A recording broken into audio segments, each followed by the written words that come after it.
Welcome to 2 on 1, where I spend 2 minutes on one topic from the NHL. My name is Clay Emo. I'm at Canuck Clay on Twitter, and as always, this is my take, all in one take. What I want to talk about today is the upcoming February 25th trade deadline, and a number of high-name, recognizable players that seem to be trade bait heading into this deadline 3.5 weeks from now.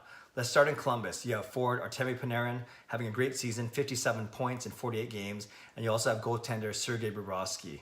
Interesting situation here because Columbus can't be considered sellers. They're in the midst of a playoff race for not just a wildcard spot, but for the division lead. You have the Islanders at 63 points, you have Washington and Pittsburgh at 60 points, and Columbus right behind in 59 points. So there's 4 teams there battling within 4 points of each other, battling for the Metropolitan Division lead.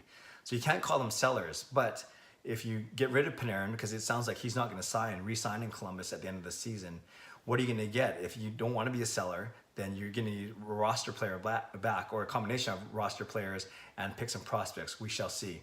Bobrovsky, maybe more 50-50 whether or not he returns to Columbus or not. But they're not the only big names. You have a team like Ottawa, who's also got 2 big names in Matt Duchene and Mark Stone. Be very interesting to see what happens there. 2 very talented forwards. Ottawa not in a playoff hunt. They're basically the last team in the Eastern Conference. Then you have Carolina. Interesting. They're only 5 points back of Columbus in that Metropolitan Division race. So they still are within, sniffing distance of the playoffs, but they're likely going to be sellers. And we've heard names of like Michael Furland and also defenseman Dougie Hamilton. Although Hamilton's actually not a UFA at the end of this year, but maybe there's still talks about him being moved. And then you have other guys like Wayne Simmonds in Philadelphia, Matt Zuccarello in New York, Nyquist in Detroit, and even Cam Talbot in Edmonton, who will be basically redundant now that the Oilers have signed Koskinen to that 3-year contract. So a lot of big names. I'm interested, hockey fans, in which names are you most interested in following over the next 3.5 weeks?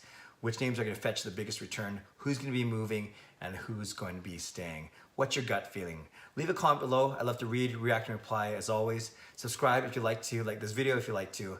I'm Canuck Clay, and this has been 2 on 1. God bless.